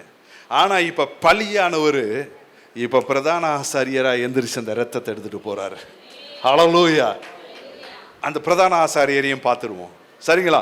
ஏன்னா அந்த உடன்படிக்கை அதுதான் நித்திய உடன்படிக்கை. வேகமா ஒரு சில வசனங்களை வாசிப்போம். 7வது அதிகாரத்தில் 23 28 வரைக்கும். எடுத்தவங்க சத்தமா வாசிங்க. 23 28 வரைக்கும். அன்றியும் அந்த வசனத்தை மேல போடுவாங்க, கொஞ்சம் அப்படியே பார்த்துட்டே வாங்க. சரிங்களா? வசனத்தை அப்படியே நம்ம உள் வாங்கணும். ஏன்னா அந்த வசனம்லாம் என்ன அப்படின்னு கேட்டீங்கன்னா, இதெல்லாம் படிக்கிறனால பிரயோஜனம் இல்லைன்னு நினைக்காதீங்க. என்ன எழுதிக்க புரியவே மாட்டேன், பரவாயில்ல பாருங்க. ஏன்னா மனுஷன் அப்பத்தினால் மாத்திரமல்ல, வாயிலிருந்து புறப்படுகிற ஒவ்வொரு வார்த்தையினாலும் உயிர் வாழுகிறான். ஒருவேளை நீங்க விட்டா கூட உங்க சந்ததி நல்லா இருக்கும். வசனத்தை பிடிச்ச சந்ததி வாழ்ந்துச்சு. ஹல்லேலூயா. புரியுதோ புரியலையோ இந்த வசனத்தை பிடிங்க. ஆமென். நாங்கெல்லாம் பிரசங்கிக்கிறதுக்காகவாவது கர்த்தாவே இந்த வசனங்களை தியானிக்க வச்சிங்களேன்னு சில சமயம் நான் சொல்லுவேன். அதனால கேட்கிறேன், உங்களுடைய காதுகள் பாக்கியம் உள்ளது. வாசிங்க சிஸ்டர், வசனத்துல வாசிப்போம். அன்றியும் அவர்கள் மரணத்தின் நிமித்தம் நிலைத்திருக்க கூடாதவர்களானபடியினால் இந்த உலகத்தில் உள்ள பிரதான ஆசாரியர்கள், ஏன்னா இந்த ஆரோனுடைய வம்ச வழியில வந்தவங்கள தான் செலக்ட் பண்ணுவாங்க யாரு பிரதான ஆசாரியரா இருப்பாங்கன்னு சொல்லி. ஆரோனுடைய வம்சத்துல வந்தவங்க எல்லாம் ஆசாரியர்கள். அதுல ஒருத்தரை செலக்ட் பண்ணி பிரதான ஆசாரியரா வைப்பாங்க. வச்ச அந்த மனுஷன் 2 வருஷத்துல செத்து போயிட்டாருன்னா 2 வருஷம் வரைக்கும் அவரை வச்சு பலியை கொண்டு போகலாம் பிரதான அந்த மகா பரிசுத்த ஸ்தலத்துக்கு. 3ஆம் வருஷம் இப்ப பிரதான ஆசாரியரே இல்லைன்னா பலியினுடைய ரத்தத்தை யாரும் எடுத்துட்டு போவா? வேற யாரும் எடுத்துட்டு போக முடியாது. அன்னைக்கு வேற கோத்திரம் குலத்துல இருந்து யாருமே போக கூடாது. ஆரோன் குலத்துல இருந்து யாரு பிரதான ஆசாரியரா இருக்கிறாங்களோ அவங்க மாத்திரம் தான் எடுத்துட்டு போக முடியும். அப்ப பிரதான ஆசாரியர் இறந்து போயிட்டாருன்னா என்ன பண்ணணும்? இவங்க உடனே இன்னொரு பிரதான ஆசாரியரை ஏற்படுத்த வேண்டியதா இருந்தது. அதுலதான் இந்த வசனம் எப்படி போட்டிருக்குன்னா, அன்றியும் அவர்கள் மரணத்தின் நிமித்தம் நிலைத்திருக்க கூடாதவர்கள் ஆனபடியினால் ஆசாரியராக்கப்படுகிறவர்கள் அநேகராய் இருக்கிறார்கள். எல்லாரும் சொல்லுங்க, ஆசாரியர் ஆக்கப்படுகிறவர்கள் அநேகராய் இருக்கிறார்கள். அடுத்த வசனம், இவர் யாரு? நம்ம ஹீரோ. ஹல்லேலூயா. இவரோ அடுத்த சொல்லுங்க, என்றென்றைக்கும் நிலைத்திருக்கிறபடியினாலே மாறி போகாத ஆசாரியத்துவம் உள்ளவராய் இருக்கிறார். மேலும் தமது மூலமாய் தேவனிடத்தில் சேருகிறவர்களுக்காக. இதனால கவனிங்க, இந்த பிரதான ஆசாரியர் என்றென்றைக்கும் நிலைச்சிருக்கிறாராம். ஆமென். எல்லா சொல்லுங்க, என்றென்றைக்கும் நிலைச்சிருக்கிறாரு. அதனால அடுத்த வசனம் ரொம்ப சுவாரஸ்யமா இருக்கும் பாருங்க. அப்படியே ரசிச்சு அந்த வசனத்தெல்லாம் வாசிங்க. மேலும் தமது மூலமாய் தேவனிடத்தில் சேருகிறவர்களுக்காக. எத்தனை பேர் இயேசுவின் மூலமா இப்ப தேவனிடத்துல சேர்றீங்க? அவர் மூலமா இல்லாம நமக்கு வழி இல்லை. அவர் தான் சொல்றாரு, நானே வழி சத்தியம் ஜீவன். ஹல்லேலூயா. இப்ப அந்த வழியில தான் நம்ம போறோம் பாருங்க. இப்ப அந்த வழி மூலமாய் தேவனிடத்தில் சேருகிறவர்களுக்காக வேண்டுதல் செய்யும்படிக்கு அவர் எப்பொழுதும் உயிரோடு இருக்கிறவராகியால் அவர்களை முற்றுமுடிய ரட்சிக்க வல்லமை உள்ளவராய் இருக்கிறார். ஹல்லேலூயா. மற்ற வசனத்தெல்லாம் வீட்டுல போய் வாசிக்கோங்க, சரிங்களா? நமக்கு நேரம் இல்லை. பாருங்க, நான் 28 வரைக்கும் சொன்னேன், வீட்டில் போய் வாசிங்க. இவர் இன்றைக்கும் உயிரோடு இருக்கிறார், நம்ம பிரதான ஆசாரியர். எத்தனை பேர் ஆமென் சொல்றீங்க? முற்றுமுடிய உங்களை ரட்சிப்பார். ஹல்லேலூயா. எத்தனை பேருக்கு இந்த விசுவாசம் வருது இந்த வார்த்தையெல்லாம் பார்க்கும் பொழுது? என் இயேசு ஜீவிக்கிறார், என் இயேசு உயிரோடு இருக்கிறார். நான் ஒரு காரியம் சொல்றேன் பாருங்களேன். இந்த நாட்கள்ல அவரோட உள்ள ஆத்துமா ஒரு உறவுக்குள்ள வளர ஆரம்பிச்சிருங்க. தயவு செஞ்சு சொல்றேன். அதாவது பாரம்பரியமா சர்ச்சுக்கு வரேன், மீட்டிங்க்கு வரேன், அதோட என் கடமையை செஞ்சுட்டேன் அப்படின்ற மாதிரி இல்லாம அவரோட உள்ள உறவு, எப்படி சொல்லுவாங்க, ஆத்மாவா ஒரு உறவு, ஒரு நெருங்கின உறவு. அந்த உறவுல வளர ஆரம்பிச்சிருங்க தயவு செஞ்சு. ஏன்னா அது ஒண்ணுதான் இனி போற காலங்களில் செல்லுபடியாகும். இயேசு உயிரோட இருக்கிறாரு, என் கூட இருக்கிறாரு. தயவு செஞ்சு ஒரு நாள் கூட அவர் என்னை விட்டு விலகிட்டாருன்னு நினைக்காதீங்க. அவர் என்னன்னைக்கும் இருக்கிறாரு, முற்றுமுடிய ரட்சிக்க வல்லவராயிருக்கும். நான் பார்த்தீங்கன்னா ரொம்ப சீக்கிரமா எந்திரிப்பேன் அப்படின்னு நான் நினைக்கிறேன். எனக்கு முன்னாடி நிறைய பேர் எந்திரிக்கிறவங்க இருக்கிறாங்க, தூங்காமச்சு அப்படிலாம் இருக்கிறாங்க. நான் அப்படி இல்லை. நான் ஒரு டைம் தான் தூங்குவேன், தூங்கிட்டு எர்லியராக எந்திரிப்பேன். ஒரு பர்டிகுலர் டைம் என்ன அப்படின்னு கேட்டிங்கன்னா, எனக்கே ஒரு மேட்டிமை என்ன அப்படின்னு கேட்டிங்கன்னா, நான் இந்த டைம் எந்திரிக்கிறேன் அப்படி சொல்லி. நம்ம நிறைய நேரம் ஜபத்தில் ஸ்பெண்ட் பண்ணுறோம். ஸோ இந்த எர்லி மார்னிங் நான் எந்திரிக்கிறேன் அப்படின்னு சொல்லிட்டு எனக்கு ஒரு மேட்டிமை என்ன அப்படின்னு கேட்டிங்கன்னா, ஒரு நாள் தான் என்கிட்ட ஆண்டவர் சொல்லும்போது சொன்னார், உன் ஜபத்தில் கூட நீ உன் நம்பிக்கையை வைக்காது அப்படின்னார். உன் ஜபத்தில் கூட உன் நம்பிக்கையை வைக்காது அப்படின்னார். அப்போ தான் எனக்கு ஒன்று புரிஞ்சிச்சு, ஒரு மகா பெரிய சத்தியம் புரிஞ்சிச்சு. என்ன அப்படின்னு கேட்டிங்கன்னா, மனுஷன் நம்ம ஒரு நாள் அனலாக இருப்போம், இன்னொரு நாள் 4 பேர் நம்மளைய தூக்கி விடுற நிலைமையில் இருப்போம். இந்த நேரத்தில் இருக்க போகும்பொழுது விசுவாசம் கம்பீரமாக இருக்கும்.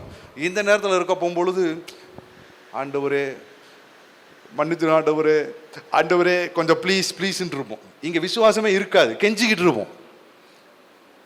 பிசாசுன்னு சொல்லுவான், நீ இன்னைக்கு பண்ணலை இல்லை, உன் மேலே ஆண்டவர் பிரியமா இல்லை, உன் கூட இல்லை எப்படின்மா. ஒன்னே ஒன்று. அப்போ தான் ஆண்டவர் சொன்னார், இந்த நிலையில் இருந்தாலும் சரி, இந்த நிலையில் இருந்தாலும் சரி, நீ எனக்கு பிரியமானவள்னா ஒரே ஒரு பழியினால தான் நான் உன்னை ஏற்றுக்கொண்டு இருக்கிறேன். உன் செவத்தையும் பார்க்கல, உன் தவத்தையும் பார்க்கல, நீ எவ்வளோ வேதம் எல்லாம் பண்ணணும், ஆனால் அதன் அடிப்படையில் நான் உன்னை நேசிக்கவே இல்லை.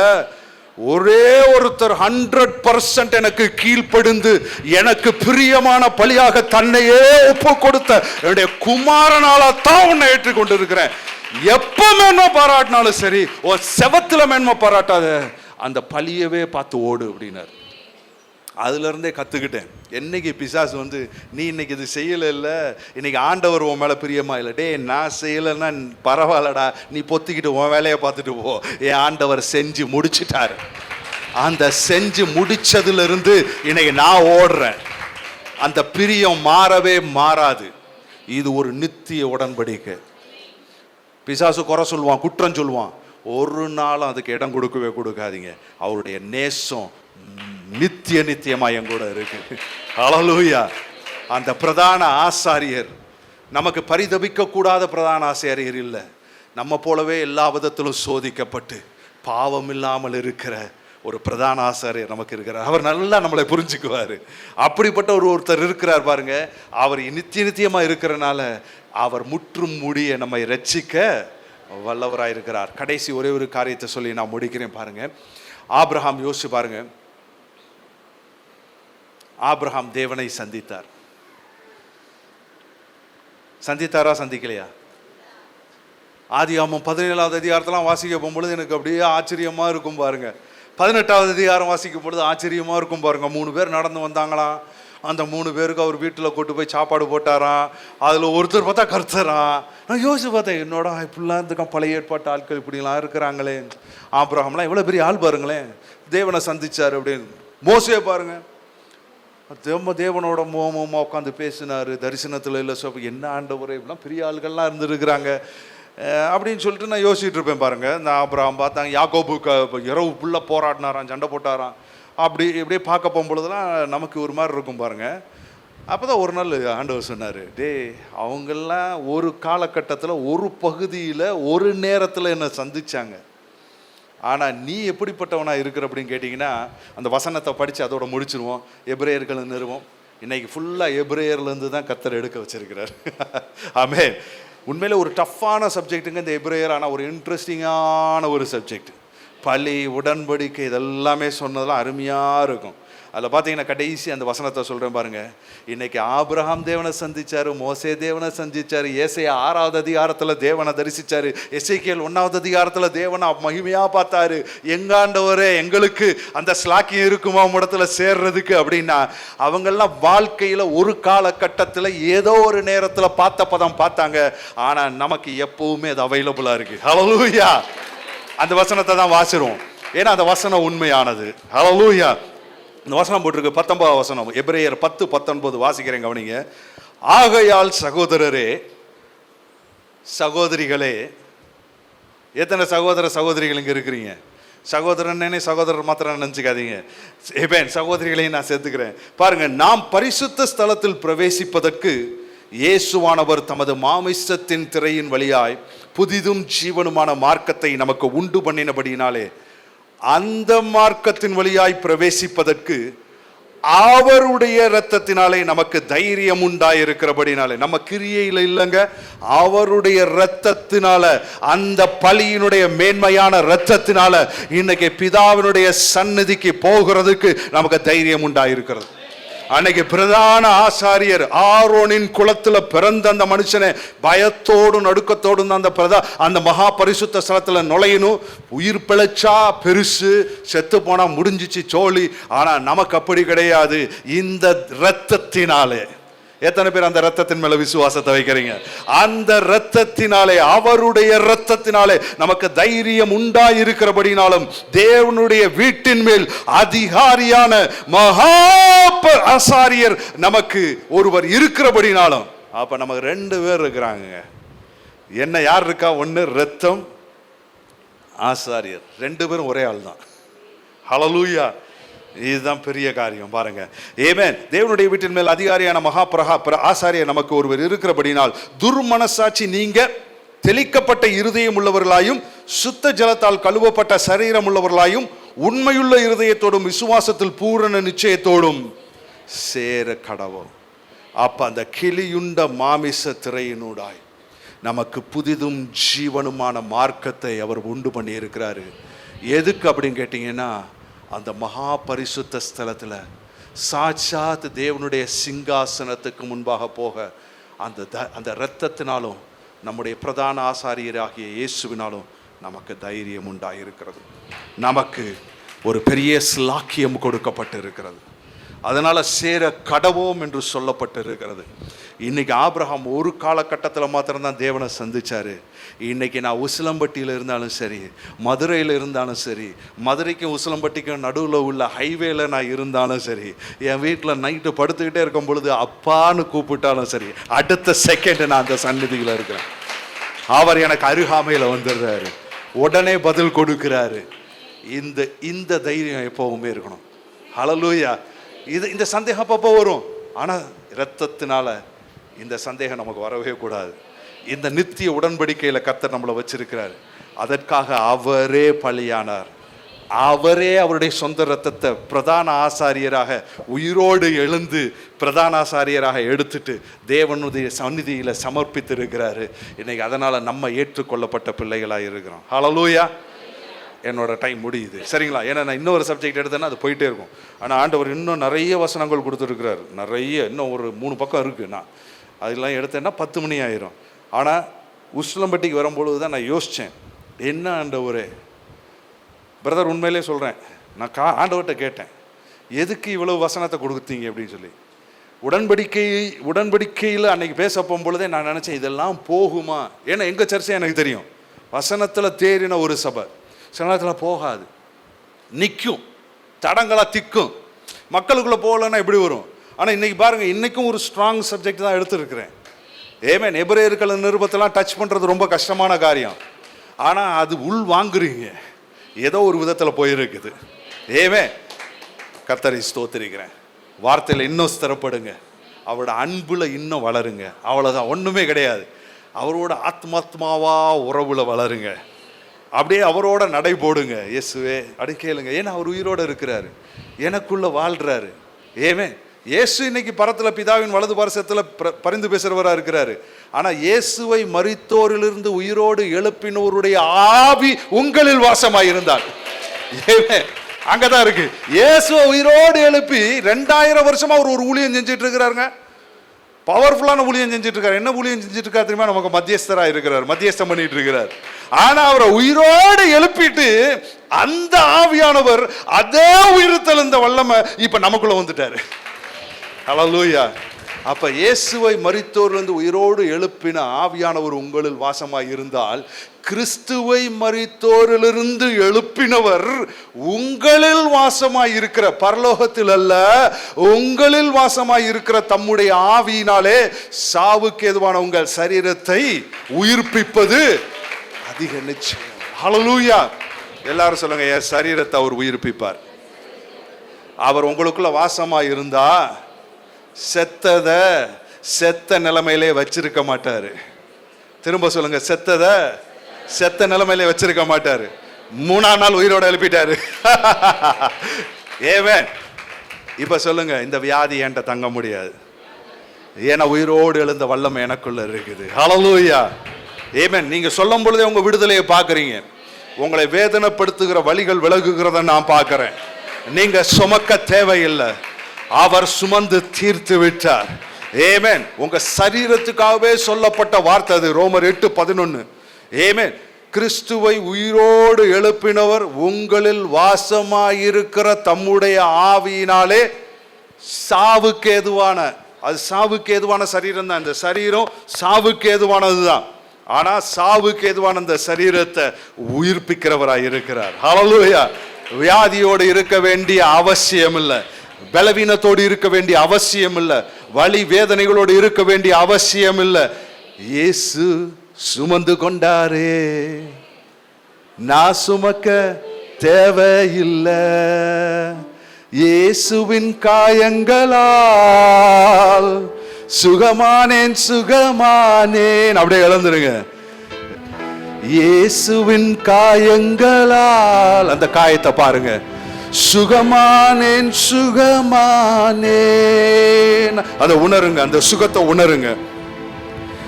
என் நோய்கள் ஸ்டான்ஸா தெரியல. Okay, thank you Lord. Hallelujah. இருக்குதா? அது எதுவும் பாட்டு இல்ல, அவரும் போட்டாரு மியூசிக். சிஸ்டர் உங்களுக்கு வந்துருச்சா? மைக் எடுத்து பாடுங்க. அப்படியே ஒரு பாட்டு பாடி அப்படியே முடிச்சிருவோம். யாரும் வியாதி வேதனையோடு அங்க இருக்கிறவங்க நீங்க அதை சுமந்துட்டு திரும்பி போகாதீங்க. அது உங்க கையில தான் இருக்கு. அவர் சொல்றார், பாரத்தை இறக்கி வைத்து விடுன்றாரு. குறைகளை அவங்களே பாடட்டும். பாருங்க, குறைகளை நீங்க சுமந்துட்டு போக வேண்டிய அவசியம் இல்லை. எல்லாருங்க கவனிங்க, இனி பாட போகும்போதே வச்சுட்டு போயிருங்க. உங்களுக்காக எல்லாவற்றையும் செய்து முடிச்சிட்டார். வியாதி நம்முடைய பங்கு கிடையாது, சுகம் நம்முடைய பங்கா இருக்கிறது. Healing is my portion, health is my portion. Hallelujah. அந்த பாட்ட பாடுவோமா? இயேசு சுமந்து கொண்டாரே. எல்லாரும் சொல்லுங்க, நான் சுமக்க தேவையில்லை, இயேசு சுமந்து கொண்டாரே. விசுவாசிக்கிறீங்களா? நான் சுமக்க தேவை. இறக்கி வைங்க, இறக்கி வைங்க. இயேசுவின் காயங்களால் சுகமானேன், சுகமானேன். அறிக்கை செய்யுங்க. இயேசுவின் காயங்களால் சுகமானேன், சுகமானேன். என் நோய்கள் சுமந்து கொண்டார். சுமந்துட்டாரா? என் துக்கம் ஏற்றுக்கொண்டார். என் நோய்கள் சுமந்து கொண்டார். என் துக்கம் ஏற்றுக்கொண்டார்.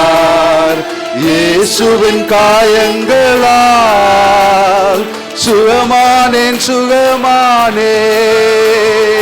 இயேசுவின் உங்க சுகத்தை பாருங்க, சுகத்தை பாருங்க. எந்த வியாதியா இருந்தாலும் சரி, எந்த வலி வேதனைகளா இருந்தாலும் சரி, இயேசுவின் நாமத்தினாலே வெளியேறுவதாக, இயேசுவின் நாமத்தினாலே வெளியேறுவதாக. பலவீனம் சுமந்து கொண்டார், பலவானாய் மாற்றி விட்டார். வாயை திறந்து சொல்லுங்க.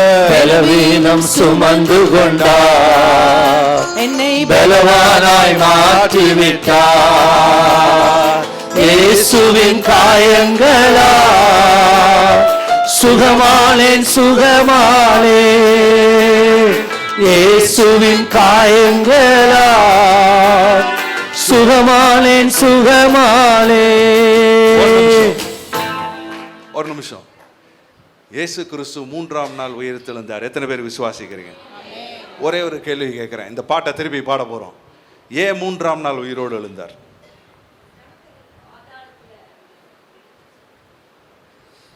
நான் வேற மாதிரி ஒரு ட்விஸ்ட் வச்சு தான் கேட்டிருக்கேன். சின்ன பிள்ளைங்க கரெக்டாக சொல்லுவாங்கன்னு நினைக்கிறேன். ஏன் இயேசு கிறிஸ்து 3ஆம் நாள் உயிரோடு எழுந்தார்? அவங்களாம் ரொம்ப டீப்பாக சொல்றாங்க, அவர் நம் பாவங்களுக்காக, நமக்காக அப்படின்னு சொல்றாரு. Very good. யார் சொன்னது? சொன்னபடியே. ஏமே, ஏன்னா 3ஆம் நாள் உயிரோட எழுந்திருப்பேன்னு அவர் சொன்னனால 3ஆம் நாள் உயிரோடு எழுந்தாரு. ஆமென். 4ஆம் நாள் உயிரோடு எழுந்திருப்பேன்னு சொல்லியிருந்தாருன்னா 4ஆவது நாள் எழுந்திருச்சிருப்பாரு. ஏன் 3ன்னு சொன்னாருன்னு தெரியல, ஏனோ பிதா சொன்ன காரியம்.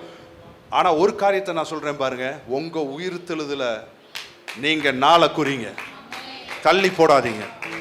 உங்க பிரச்சனைக்கான தீர்வு இயேசு கிறிஸ்து மரிச்சேன், நான் மரித்து போவேன் மாத்திரம் சொல்லல. அதோட அவர் நிப்பாட்டல பாருங்க. கடந்து அவர் என்ன பண்றாருன்னா, நான் உயிரோட எழுந்திருப்பேன் என்பதை முடிவா வைக்கிறார். எத்தனை பேர் உங்க பிரச்சனையோட பேசுறத நிப்பாட்டுறீங்க? நிறைய பேர் பேச போகும்பொழுது பார்த்தீங்கன்னா பிரச்சனையே தான் பேசும். ஐயோ அது பார்த்தீங்கன்னா அப்படி நடக்குது, இப்படி நடக்குது, தெரியுமா என்னதான் செய்ய போறோம், அப்படி நிப்பாட்டிடாதீங்க. கடந்து வாங்க. தேவன் பெரிய காரியங்களை செய்வார்.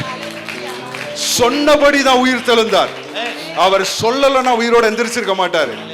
எல்லாரும் சொல்லுங்க, இந்த வாய் முக்கியம், சொல்லணும். அதுல ஒரு குறிச்சாரு, 3ஆம் நாள் உயிரோட எழுந்திருப்பேன். அதனாலதான் 3ஆம் நாள் உயிரோட எந்திரிச்சாரு. அல்லேலூயா. இயேசுவின் காயங்களால் சுகமானேன், சுகமானேன்.